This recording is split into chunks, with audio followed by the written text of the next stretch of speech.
Last week, while I was sitting in a bank waiting for a bunch of legal documents to get notarized, I was witness to a half-an-hour encounter between a patron of the bank and the teller. The back and forth ranged from gratitude to anger to frustration to witnessing to solidarity to commiseration to the need to get in another line. Last week, while I was sitting in a bank waiting for a bunch of legal documents to get notarized, I was witness to a half-an-hour encounter between a man who needed to be noticed, to be seen, to be understood, and a teller who seemed to see that and gave it to him despite the abuse that occurred partway through. Perhaps it's as simple as Kathleen Norris suggests. People in crisis need to tell their story from beginning to end. And the best thing, often the only thing that you can do, is sit there and take it. The irony was that this was Halloween, and she was dressed, as all of the tellers were, as a nurse in scrubs. So fitting. The Reverend Dr. Mark Morrison Reed, who is just one of my favorite people on the planet, tells us what we yearn for is unconditional love, but it is contradicted by our experience. Instead, the primary message each of us receives over and over again is behave and be loved. Behave and be loved. The implication is that those who are good and compliant are loved, and all others are not. In other words, people have taken their own experience of conditional, judgmental, imperfect human love and ascribed it to divine love. Behave and be loved. Behave and be loved, as opposed to just be loved, beloved. Know your name. There is nothing that you need to do to earn that name, beloved. Because this is Parenting 101, understanding that you are loved is the key to growth. Key to doing hard things, to making hard decisions, to learning, to changing, to being open to the possibilities of our journeys of becoming someone else, becoming someone more distinctly and authentically you. We have been witness these last few days and months and years to a steady decline in civility within our world. We have been anxious. We have, instead of interrogating our anxiety, we have not taken thy anxiety to therapy. We have taken out our anxiety on one another. It is profoundly disheartening. How, we ask, did we get to this point? How did it get this bad? How did we come to this place in our interactions with each other where, should the basest of instincts of human nature be elected in a few days, in the words of the Atlantic writer Tom Nichols, I have no doubt that its worst members will find new ways to appall decent people while gambling about in jester's bells. Or in the words of his colleague, the cruelty is the point. To laugh at those who view the world differently than ourselves is to succumb to childhood bullying that scientists suggest to us we ought to have developmentally outgrown at least by the age of 25, when our brains are theoretically fully formed. Instead, on a national level, we seem to be living in a state of suspended childhood, forced to relive our worst memories of youthful interactions that point out the flaw in the original version of that playground taunt, forcing us to update it with that more accurate truth. Sticks and stones may break our bones, but words will break our hearts. Not that we are even avoiding sticks and stones these days, as the events of the past week have shown us. We are sad.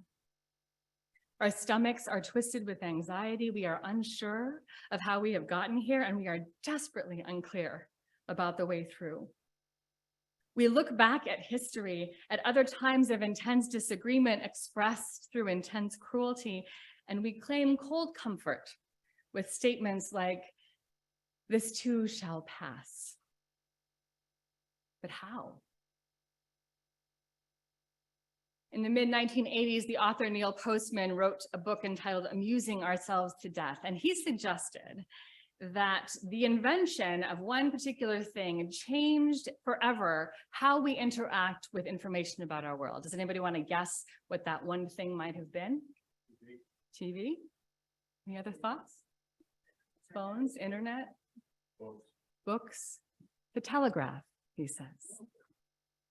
You thought that was completely obsolete. I mean, it is, but.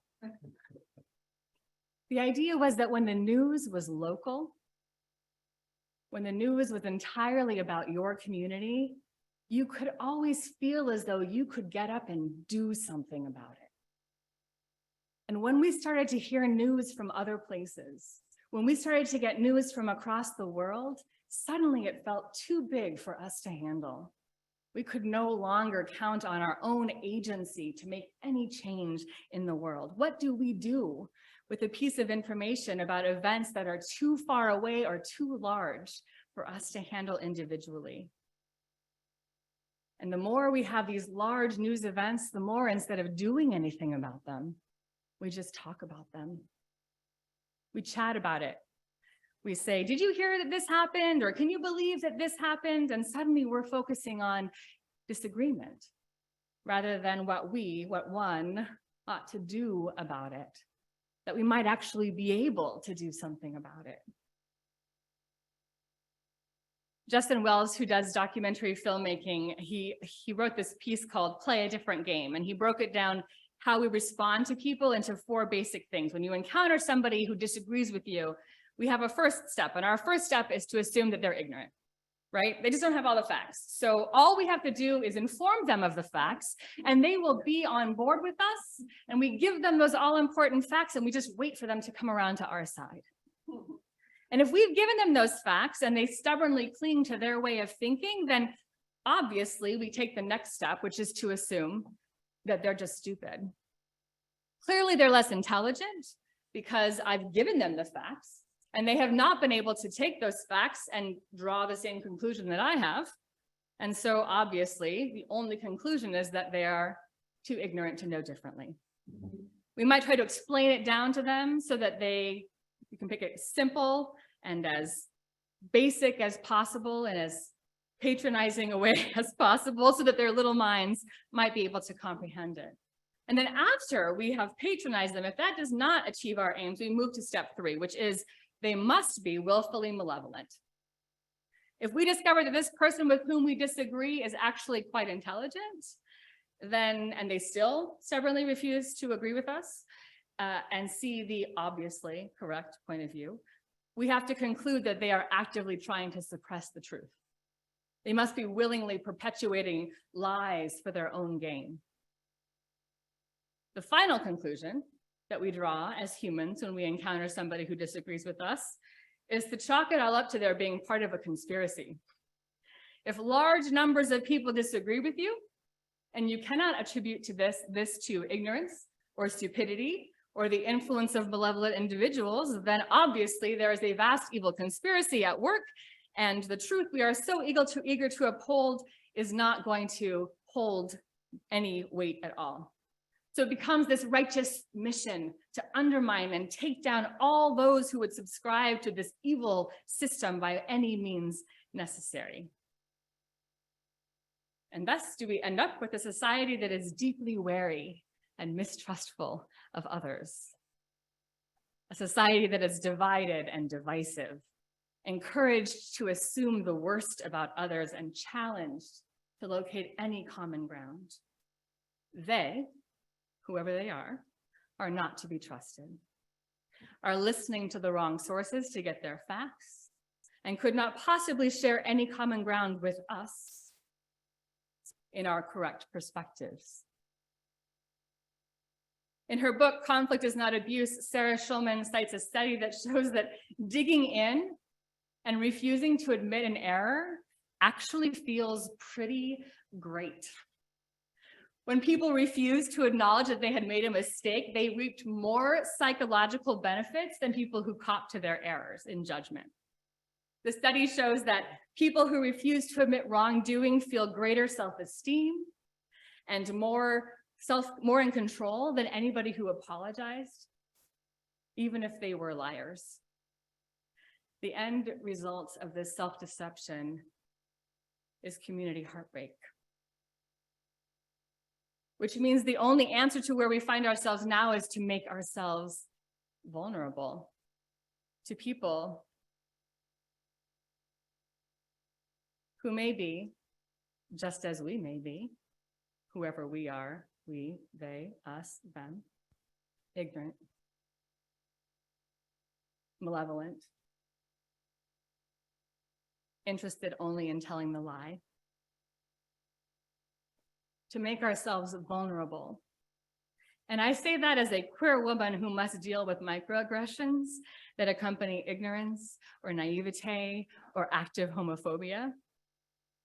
I say that looking out at a landscape that is pockmarked with the landmines of racial inequality and the active dangers that my BIPOC neighbors hear and face, even those that may be well-intentioned. As a white person, I cannot ask these beloveds to withstand with stoic grace the vulnerabilities that I'm advocating for. But within our divided and our dividing nation, if we cannot talk about sex and religion and politics, then we have made the decision that we cannot talk about anything that might undermine our assumptions, that might actually bring us into greater personal connection with our neighbors. Somewhere along the way, we began to believe that the most fundamental truths of our lives, the grounding touchstones that animate our efforts at meaning making as creatures capable of abstract and advanced thought, we ought to be protected. Those thoughts ought to be hidden inside our hearts and minds lest we invite disagreement. We listened to the admonitions of our parents who reminded us that in civilized society, politics, sex, and religion are all subjects that ought not be broached. How did that become the norm? Rather than teaching and working with one another to reflect on our truths, to speak with honesty and listen with curiosity, and locate connection. Instead of placing subjects off limits, we ought to have been attempting to ask questions without judgment, because it is only through connection that we can find true compassion and care. Avoiding subjects because they might be too fraught is simply a way of wallpapering over the cracks in our foundations, and it allows others to assume solidarity where there is none.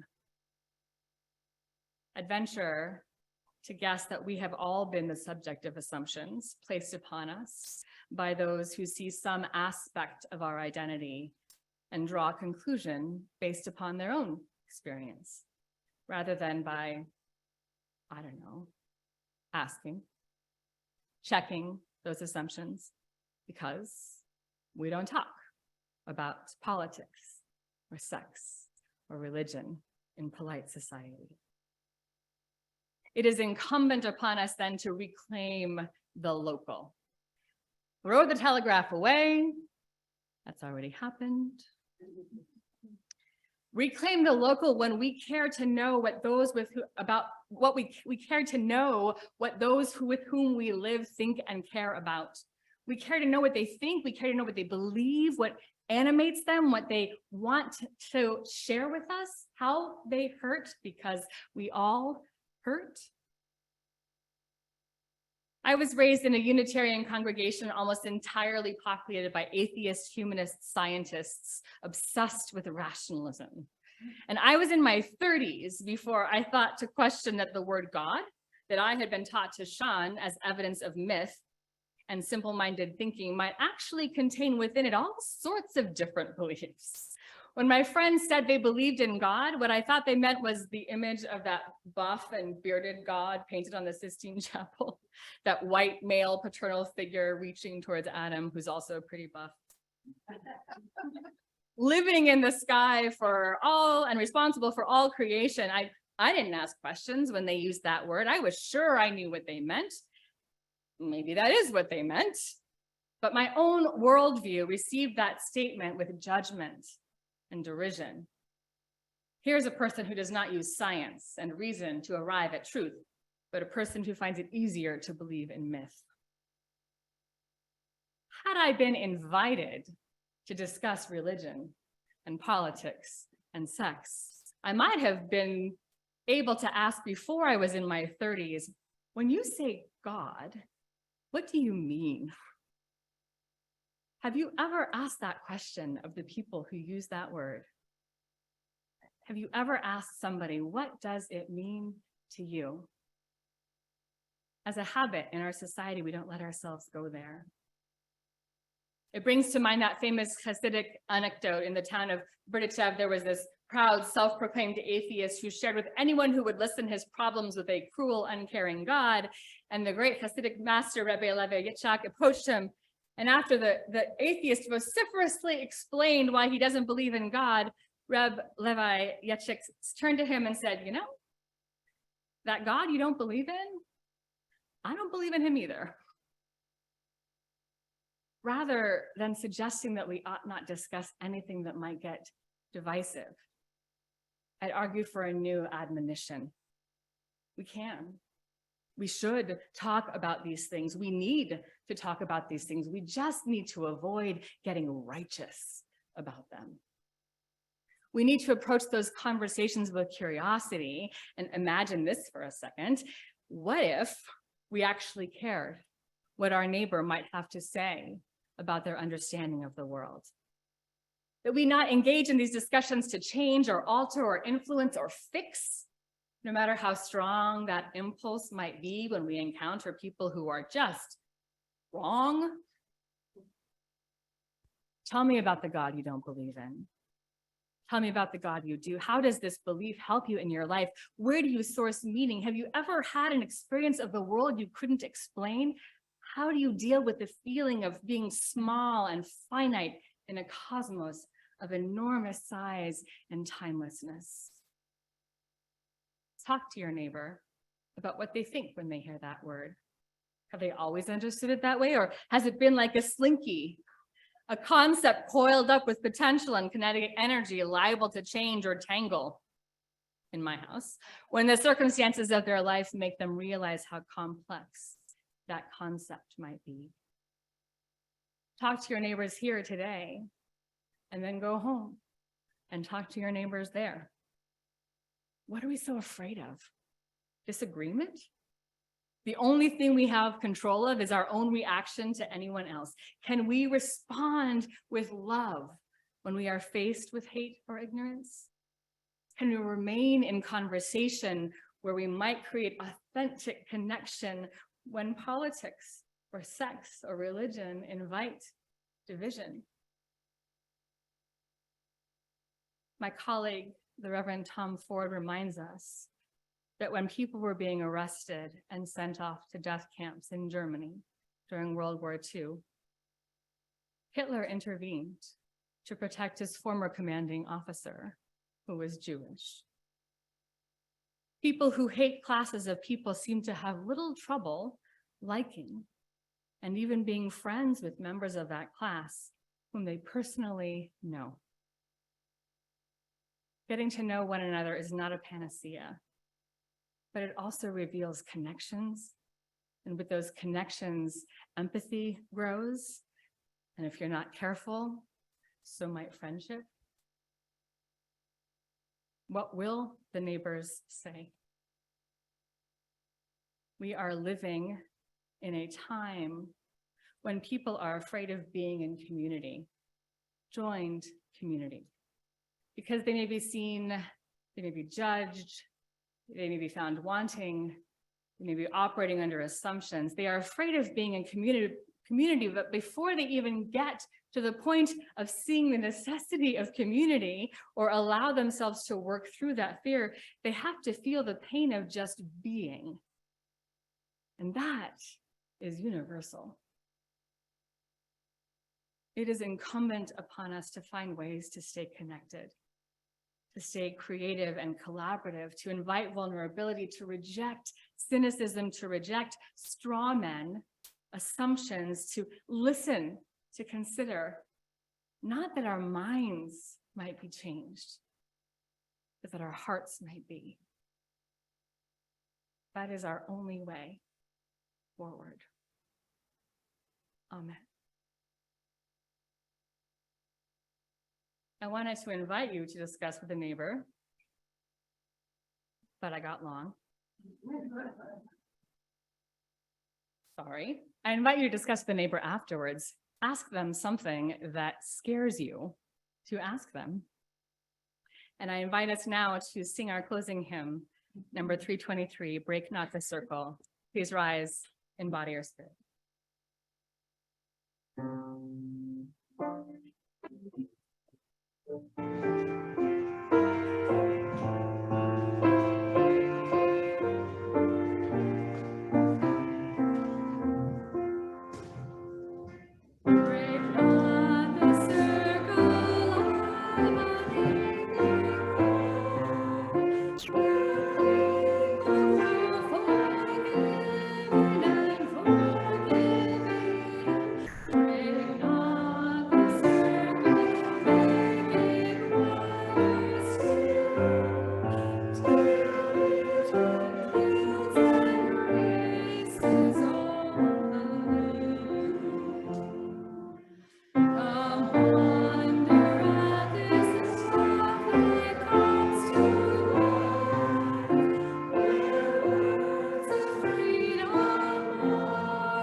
I invite you to reach out to somebody.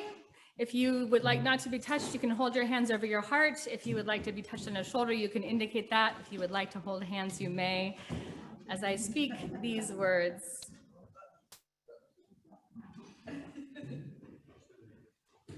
a conversation can be a contest, writes Marilyn Nelson, or a game of catch with invisible balloons. They bounce between us, growing and shrinking, sometimes floating like cloud medicine balls, and sometimes bowling at us like round anvils.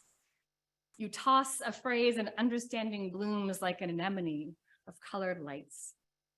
My mind fireworks with unasked questions. Who is this miracle speaking to me? And who is this miracle listening? And what amazingness are we creating out of gray matter? A star spark of thought leaps between synapses into the air and pours through gray matter into my heart. How can I not listen generously? Go in peace, my friends.